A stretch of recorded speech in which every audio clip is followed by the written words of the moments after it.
जो घटना कल गुजरात में हुई, उस घटना को भी नज़रअंदाज नहीं किया जा सकता। कई हफ्तों से देश में और देश के कई हिस्सों में बाढ़ आई है। आसाम, गुजरात, राजस्थान विशेष रूप से प्रभावित हुए हैं, बाढ़ की लपेट में आए हैं। कांग्रेस के vice president, all India Congress committee के वाइस प्रेसिडेंट माननीय राहुल गांधी जी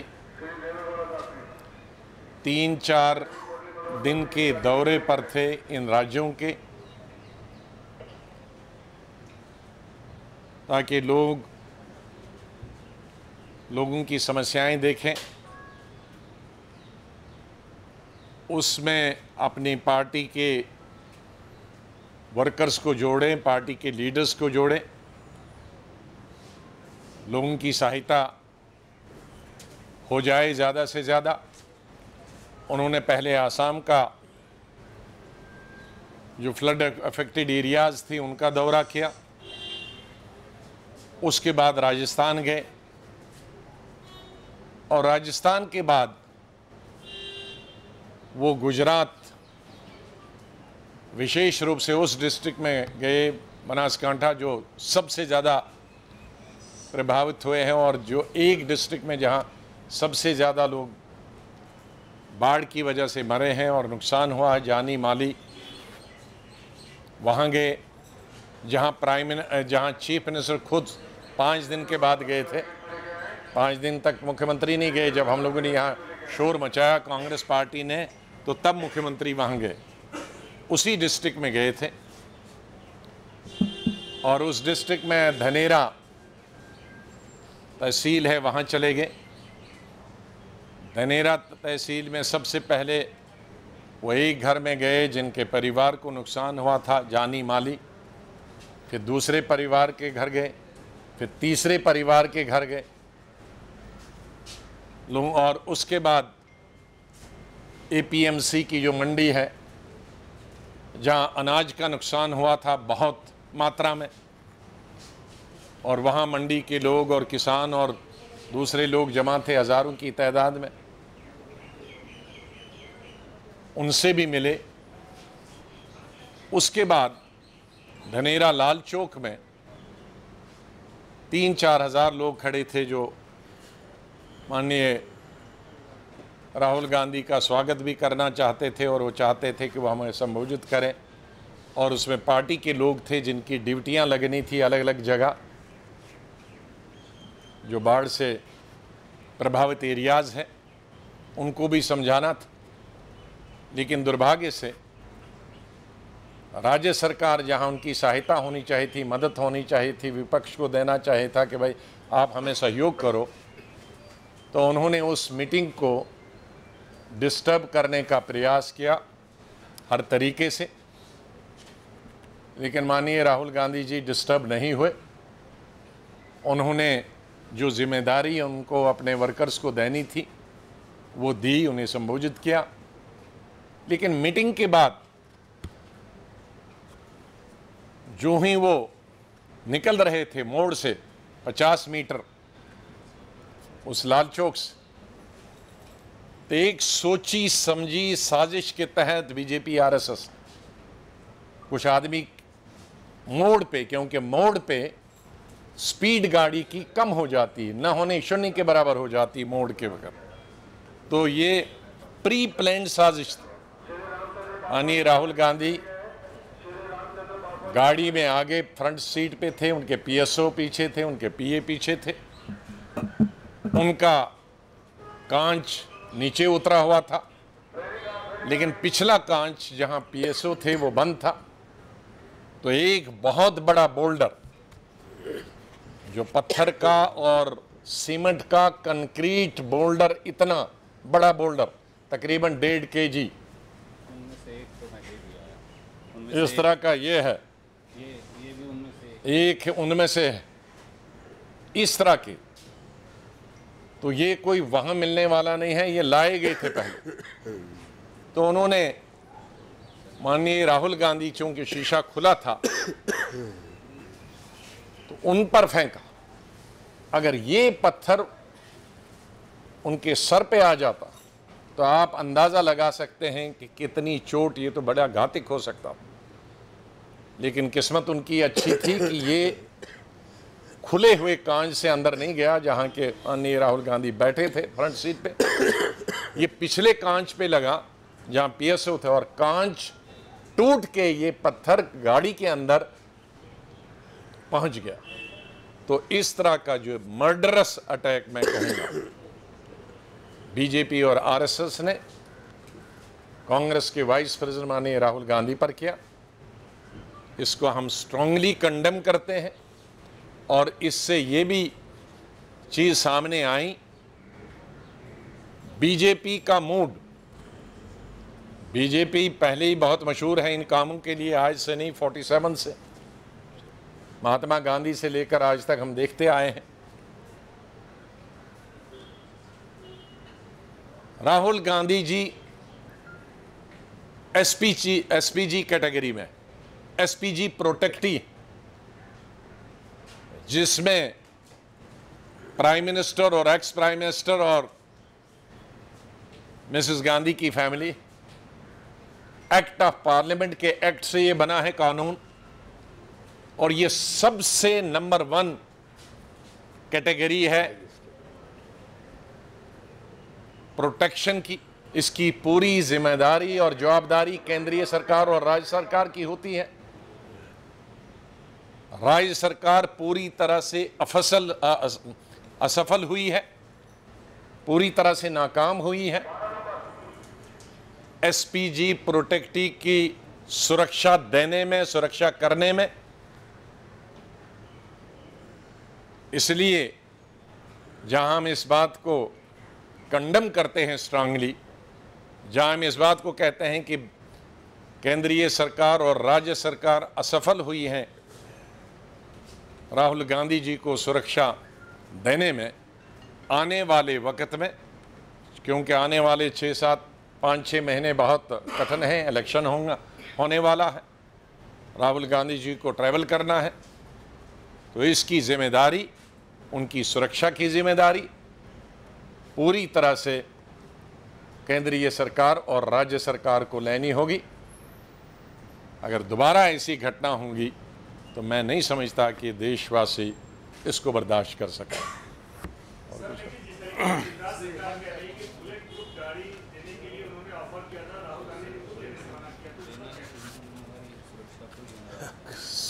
देखें, बुलेट प्रूफ गाड़ी ठीक,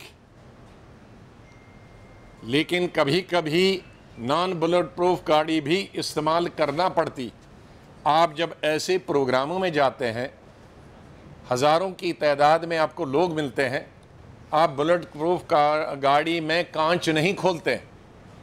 कोई भी लीडर हो, माननीय राहुल गांधी हो या कोई भी, हम पब्लिक के लोग होते हैं, कांच बंद करके लोग बाहर से चिल्लाते हैं। लोग ये नहीं समझते हैं प्रोटेक्टी है या बुलेट प्रूफ है या नॉन बुलेट प्रूफ है। आम जनता सोचती है कि कितना अहंकार है कि हम बाहर से शीशा खटखटाते हैं और अंदर लीडर बैठा हुआ शीशा भी नहीं खोलता, कांच भी नहीं खोलता। तो ऐसी जगहों में हमेशा हर लीडर को, कोई भी लीडर हो जो पब्लिक सेंसिटिव लीडर हो, जो पब्लिक सेंसिटिव नहीं है, ऊपर से ही हेलीकॉप्टर से जाए आए, उनके लिए बराबर ही है। लेकिन जो पब्लिक का आदमी होगा, पब्लिक सेंसिटिव, पब्लिक की रिस्पेक्ट करता है, उसको शीशा खोलना पड़ता है, और बुलेट प्रूफ में शीशा नहीं खुलता। चलिए, देखिए, ठीक है, थैंक यू। अभी गुलाम नबी आज़ाद जी साहब जो वक्तव्य किए हैं उसका मैं पूरा समर्थन करता हूं, और ये आप एक जॉइंट स्टेटमेंट के रूप से ले सकते हैं। और मैं ज़्यादा कुछ इसके बारे में बोलना नहीं चाहता हूँ। इस इंसिडेंट को कंडम करता हूँ, और ये जो हो रहा है ये देश के हित में ठीक नहीं है, लोकतंत्र के हित में ठीक नहीं है। अगर कहीं भी लोग मुसीबत में हैं तो उनके पास जाना, अगर ये गुनाह है और वहाँ जाते हैं तो उनको इस तरीके से ट्रीटमेंट देना और स्टेट गवर्नमेंट की भी जिम्मेदारी होती है और केंद्र की भी जिम्मेदारी होती है। ये दोनों सरकार सुरक्षा देने में विफल रहे हैं, हम उसका खंडन करते हैं। एक minute, Ghulam Nabi ji.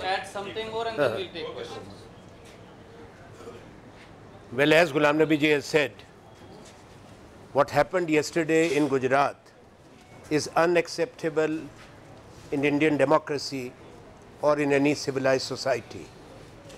Not only that it deserves strongest condemnation, it is also an exposure of the intent, ideology and character of the BJP RSS combined, which believes in violence, intimidation and physical assaults on political opponents and leaders. BJP has throughout its history cultured violence.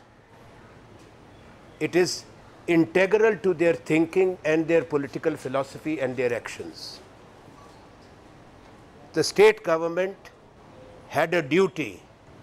The state government cannot just wash its hands by saying that they offered a car. Car is meaningless. There had to be complete arrangement. How could people in a pre-planned manner be present with these stone and concrete missiles? And let me make it very clear, this concrete missile is a weapon. It's not just a stone. If you look at it and flung from a distance with the force, it can even kill a human being. And it was not one but many which were thrown. Where was the police? What was the bandobast? That is what we want to ask.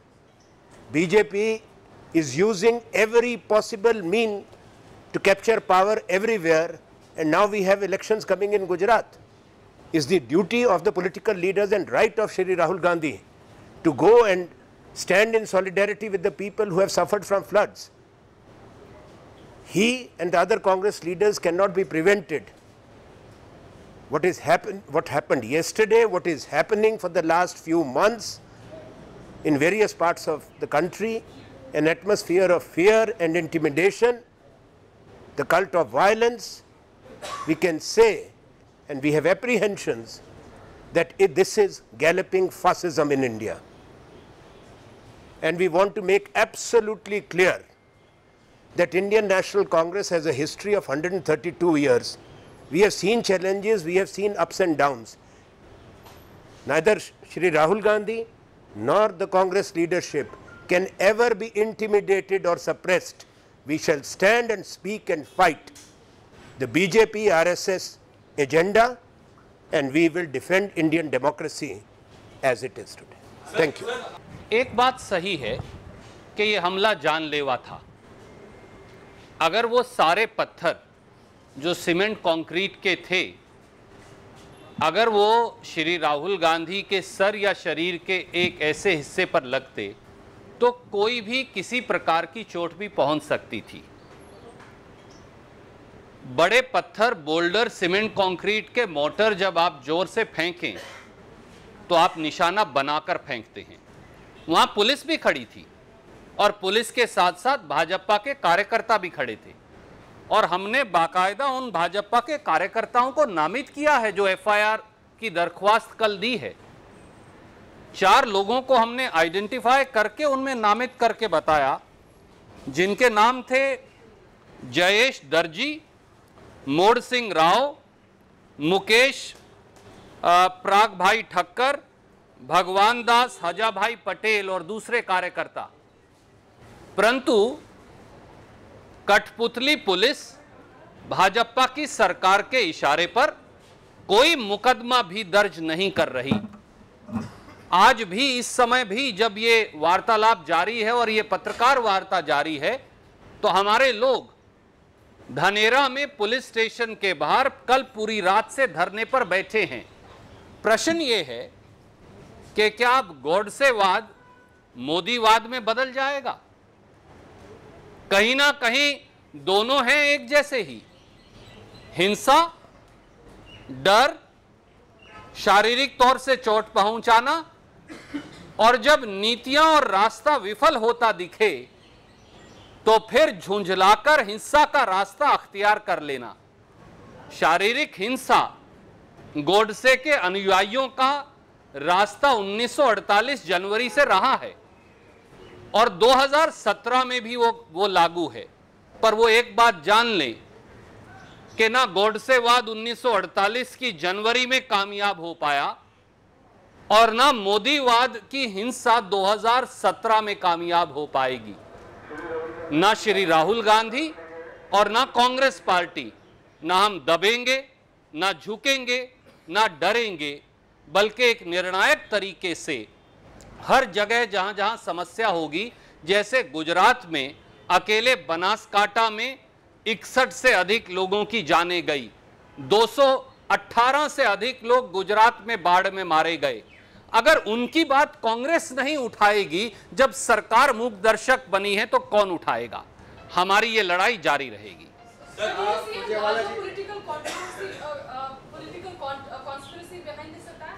This has to be examined. There is abject failure on part of Chief Minister Shri Vijay Rupani and his administration. And the tragic part is that a Chief Minister who failed to go to Banaskantha for 5 days when people were dying, instead of taking action against BJP's gundas, resorted to attacking Congress Vice President and Congress Party on Twitter. Is it not tacit approval for this heinous attack on Congress Vice President Shri Rahul Gandhi? How can an SPG protectee be attacked under the watch of Gujarat administration and government? And can saying that we offered a police vehicle sufficient? Is SPG protection only mean providing a bulletproof vehicle and nothing else? And now there are videos on social media where BJYM people are being let off. These 4 people have been named by Congress party in a FIR application that was submitted yesterday. Why no FIR is taking place? Why Chief Minister is shirking from his constitutional responsibility? All these issues need to be examined in the interest of democracy. Sir, आप लोग का आरोप है कि दहशत फैलाने के लिए इस तरह का हमला किया गया है और कर्नाटक के रिजॉर्ट में जो छापेमारी की गई थी, जो भी सीआरपीएफ के साथ दहशत फैलाने के लिए कांग्रेस विधायकों ने की गई थी। केंद्र सरकार ने जो चुनाव आयोग को जवाब दिया है, कहा है कि इस तरह सीआरपीएफ का इस्तेमाल पहले भी किया गया है, कोई पहली बार नहीं किया गया। विफलता सामने देखकर, राजनीतिक विफलता गुजरात में और राज्यसभा के चुनाव में सामने होती हार को देखकर एक डरपोक भाजपा कायराना हमलों पर उतर आई है। पर डरपोक भाजपा के कायराना हमलों से ना गुजरात की जनता डरेगी और ना कांग्रेस पार्टी। शुक्रिया। आपने कहा कि जिस तरह का ऐसे में आप लोगों को भी अपनी सुरक्षा का ख्याल ज़्यादा रखना चाहिए और ये कहा जा रहा है कि आप लोगों ने बुलेट प्रूफ कार की जो ऑफर है उसको बढ़ा दी थी, तो अपनी सुरक्षा की खातिर क्या आप चाहेंगे कि आगे से बुलेट प्रूफ कार में चले? जैसा विपक्ष के नेता ने कहा, राहुल गांधी जी और कांग्रेस का नेतृत्व जमीन से जुड़ा है। हमारे लिए जनता की समस्या सबसे पहली प्राथमिकता है। देश की जनता और अखंडता के लिए इससे पहले भी कांग्रेस के 2 प्रधानमंत्रियों ने अपनी कुर्बानी दी, इंदिरा जी और राजीव जी ने। राहुल गांधी जी सुरक्षा का ख्याल रखते हैं, पर उनके लिए जनता की पीड़ा सुरक्षा से भी बढ़कर है। केवल एक गाड़ी लगा देने से सुरक्षा काम पूर्ण नहीं हो जाती। एसपीजी प्रोटेक्टी के लिए एक विशेष प्रोटोकॉल है और उस प्रोटोकॉल को एक षड्यंत्र के तहत तोड़ा गया ताकि भाजपा के कार्यकर्ता जानलेवा हमला कर सके। इसका जवाब भाजपा को देना पड़ेगा।